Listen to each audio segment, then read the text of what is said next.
உங்கள் தங்க நகை விற்று உடனடி பணம் பெற மேக்ஸ் கோல்ட் கால் 04445454545. தமிழ்நாடு முழுவதும் தேர்தல் சுற்றுப்பயணம் மேற்கொண்டுள்ள அதிமுக பொதுச் செயலாளர் எடப்பாடி பழனிசாமி விருதுநகர் மாவட்டம் சிவகாசியில் பட்டாசு, கேலண்டர், டைரி தயாரிக்கும் தொழிலாளர்கள் மற்றும் உரிமையாளர்களை சந்தித்து கலந்துரையாடினார்.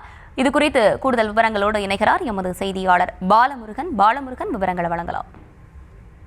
வணக்கம் கர்ஷினி. விருதுநகர் மாவட்டம் சிவகாசியில் அதிமுக பொதுச் செயலாளரும் எதிர்க்கட்சி தலைவருமான எடப்பாடி பழனிசாமி மக்களை காப்போம், தமிழகத்தை மீட்போம் பிரச்சாரத்தில் ஈடுபட்டுகிறார். இதனை அடுத்து இன்று தனியார் குட்டிச்சப்பான் என்று அழைக்கப்படும் சிவகாசியில் பிரதான தொழிலாக நீண்ட காலமாக செயல்பட்டு வரும் அச்சக தொழில் செய்து வரும் அச்சக ஊழியர்களையும் அச்சக உரிமையாளர்களை சந்தித்து அவர்களிடம் அச்சக தொழில் பற்றி விரிவாக என்னென்ன குறைகள் இருக்குது என்பது குறித்தும் கேட்டறிந்தார். பின்னர் இதனைத் தொடர்ந்து மற்றொரு தொழிலாக சிறப்பான தொழிலாக விளங்கி வரும் பட்டாசு தொழிலை பற்றி பட்டாசு தொழிலாளர்கள் மற்றும் உற்பத்தியாளர்களிடம் கலந்துரையாடினார். அவர்களிடம் பட்டாசு மீதான தடையை நீக்க நீதிமன்றம் மூலம் நடவடிக்கை எடுக்க வேண்டும் என கோரிக்கையை வைத்துள்ளனர். மேலும் மின்கட்டணம் உயர்வு காரணமாக அச்சக தொழில் கடுமையாக பாதிக்கப்பட்டுள்ளது என்பது குறித்தும் மின்கட்டண உயர்வு குறித்து நடவடிக்கை எடுக்க வேண்டும் என கோரிக்கை வைத்துள்ளனர். இது போன்ற பல்வேறு கோரிக்கைகளை வைத்துள்ளனர் கர்ஷினி.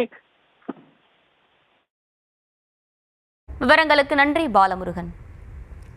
உங்கள் தங்க நகை விற்று உடனடி பணம் பெற மேக்ஸ் கோல்ட் கால் 04445454545.